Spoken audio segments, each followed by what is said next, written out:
Oke, Assalamualaikum warahmatullahi wabarakatuh. Perkenalkan, nama saya Muhammad Ardi Pradivadeza dengan NIM 12022200124 dari kelas SI 4609. Nah, di sini saya akan presentasi demo untuk program yang saya buat. Sebelumnya ini adalah kelas diagram yang saya buat. Di sini ada online store dengan tiga atribut dan beberapa method yang di dalamnya.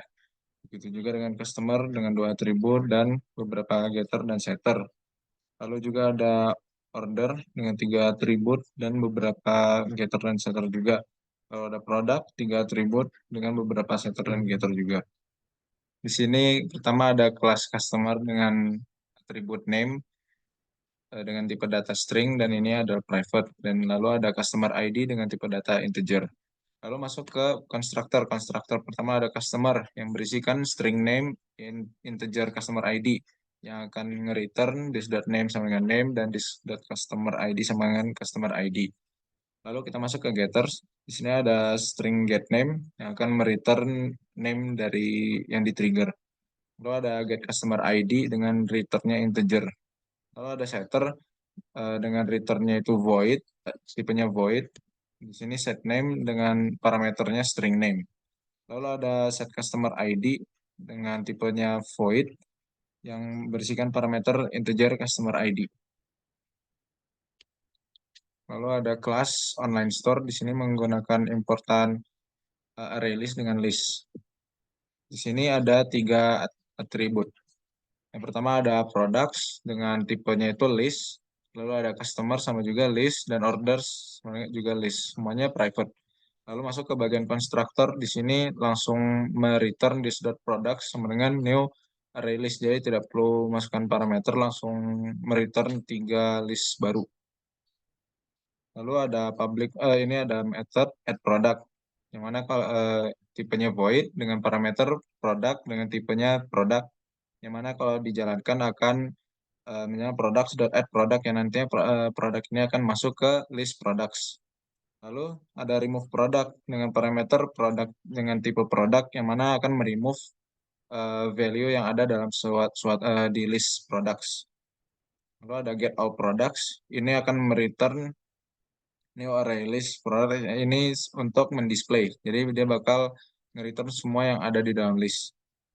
Lalu ada add customer, ini untuk menambahkan pelanggan ke dalam list customer. Lalu ada public void remove customer untuk nge-remove data customer dari list customers. Lalu ada get all customer untuk nge-return semua data yang ada di list customer. Lalu ada add order sama seperti yang lain untuk menambahkan order ke list order. Remove order untuk menghapus suatu order. Lalu ada get all orders untuk nge-return semua data yang ada di list order. Lalu sini kita masuk ke kelas order. Di sini sama, cuma ada bedanya ini ada import date yang nanti akan kita gunakan untuk informasi tanggal dan waktu. Lalu di sini ada tiga atribut. Yang pertama ada products dengan tipenya list. Lalu ada customer, tipenya customer. Lalu ada order date dengan tipenya date. Di sini konstruktornya order yang mana berisikan products dengan tipenya list, ada customer, ada date, order date yang akan mereturn seperti ini, ada products, customer, dan order date. Lalu untuk getternya ada get products dengan tipenya list yang bakal nge-return produk yang dipanggil. Lalu ada get customer dengan tipe customer, get order date dengan tipenya date. Lalu ada setternya, yang pertama set products dengan parameternya products yang list yang nanti ini akan mereturn void, yaitu ini mengganti yang sesuai kita inginkan. Sama seperti sisanya ada set customer dan set order date. Lalu kita masuk ke kelas product.java. Sini sama importnya juga list. Di sini ada tiga atribut. Yang pertama string name, lalu ada price dengan tipe double, ada product ID dengan tipenya integer. Di sini konstruktornya ada tiga parameter, string name, double price, integer, product ID. Untuk getternya sama seperti kelas sebelumnya ada get name dengan tipenya string, get price tipe double, get product ID dengan tipenya integer. Lalu ada setter, set name parameternya string name, set price dengan parameter double price. set product dengan parameternya integer product ID. Lalu ini ada method tambahan yang saya buat.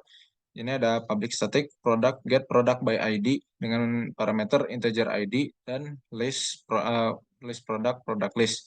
Yang mana ini method dibuat untuk mendapatkan informasi suatu value dengan keyword tertentu. Jadi ini akan nge-return produk dengan ID dari ID. Jadi di sini isinya ada for loop for product dalam product list. Jadi ntar produk ini yang akan kita cari apakah ada di dalam product list. Jadi misalnya product.get product ID, apakah ID-nya ada yang match dalam list tersebut, maka akan di-return. Kalau tidak, maka akan return null, return kosongan. Selanjutnya kita masuk ke kelas main Java. Di sini filenya saya buat main 1 karena di folder ini ada banyak sekali file main. Jadi ntar yang keren yang lain-lainnya. Di sini ada importannya sama, ada array list, date list, sama tambahan scanner untuk inputan. Ini public static void main string args untuk bisa ngerun. Yang pertama langsung di sini ada list product list, new array list untuk membuat daftar produk baru. Baru ini ada inisiasi untuk menambahkan produk-produk ke dalam online store. Lalu sini ada scanner, ini untuk nge-trigger scannernya, untuk nge-opennya dulu. Baru di sini ada sistem output, masukkan nama pelanggan, yang nanti kita user bisa input sendiri di sini, string name 1 sama dengan scanner next line. Lalu lanjut ada masukkan ID pelanggan sama menggunakan scanner juga. Di sini saya tambahkan scanner untuk menghapus line-nya, supaya nanti bisa dipakai lagi. Lalu di sini customer 1 sama customer name 1 ID 1. Jadi ntar inputan 2 ini akan dimasukkan di sini ke customer 1. Lalu masuk ke list product, selected product sama dengan new array list. Ini adalah list untuk produk-produk yang akan dipesan oleh customer. Ini ada char add more products, ada atribut char add more products. Ini dengan tipenya karakter yaitu Y. Nah, ini digunakan di while loop di sini. Jadi while add more products equals Y. Jadi selama ntar add more products-nya equals Y, looping ini akan berjalan. Yang pertama, di dalam while loop ini ada sistem out print, daftar produk. Lalu di sini akan ada for loop, for product di product list. Jadi setiap produk yang ada di product list itu akan di print semua informasinya dari produk ID, nama, harga dengan codingan sintaksnya get product, get name, dan get price. Jadi menggunakan parameters. Lalu selanjutnya ada masukkan ID produk yang dipilih. Jadi user dapat memasukkan ID produk mana yang akan dipilih. Di sini ada atributnya integer selected product ID sama dengan scanner.nextInt. Di sini menggunakan nextInt karena yang diterima hanya integer saja. Next line untuk menghapus line berikutnya. Habis itu di sini ada product selected product sama dengan product.get product by ID selected product ID, product list. Nah, ini untuk memanggil method get product by ID. Jadi setelah tadi user menambahkan produk dengan ID-nya, baru di sini akan dipanggil methodnya untuk mengecek apakah ada atau tidak produk yang dipesan. Nah, baru masuk sini if selected product tidak sama dengan nol. Jadi misalnya user sudah mengisi, maka baru jalan coding sintaksnya selected products.add selected product. Jadi produk yang dipesan oleh customer oleh user akan dimasukkan ke list selected product. Dengan catatan harus sudah melewati method ini. Karena di method ini, yang tadi di produk ini, kalau dia ada yang match ID-nya, maka akan di return value produk tadi. Kalau tidak ada, maka akan return kosongan. Lalu lanjut. Ini ada else-nya. Kalau misal datanya tidak ditemukan, maka akan ada output produk dengan ID tersebut tidak ditemukan. Lalu yang terakhir ada output, apakah Anda ingin menambah produk lain? Kalau user memasukkan Y, maka add more products-nya akan stay dengan Y, maka while loop-nya akan jalan. Namun kalau usernya menginput yang lain, maka while loop-nya akan berhenti. Lalu di sini ada membuat Di sini ada order-order sama new order, selected product, customer satu sama new date. Ini adalah list baru. Eh, ini ada list baru untuk membuat orderan pemesanan. Jadi parameternya adalah produk apa saja yang dipesan, data customer, dan tanggal pemesanannya. Lalu masuk ke program menampilkan detail pesanan. Nah, di sini ada outputan waktu order dengan uh, sintaks order.get order date, yang mana ini akan memanggil method yang ada di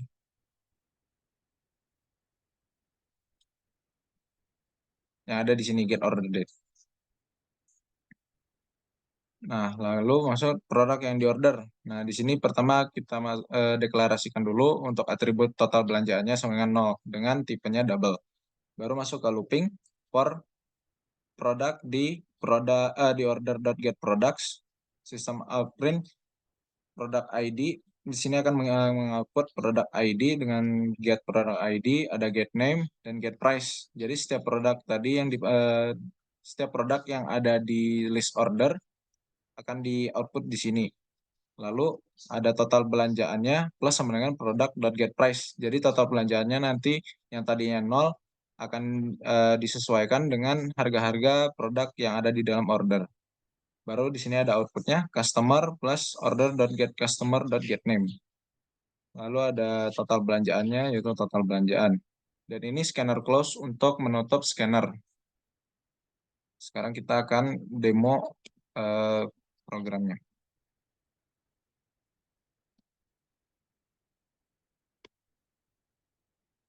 Oke, untuk nama pelanggan.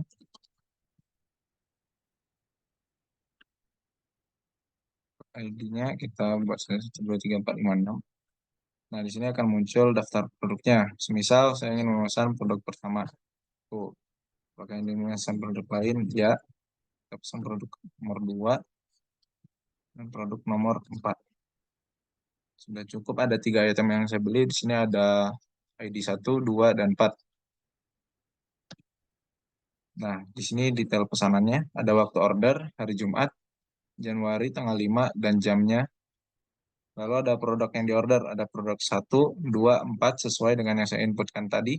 Dengan nama customer, Ardi Pradipa, dan total belanjaannya 285.000. Mungkin sekian untuk presentasi demo program online shop saya. Kurang lebihnya mohon maaf. Terima kasih. Wassalamualaikum warahmatullahi wabarakatuh.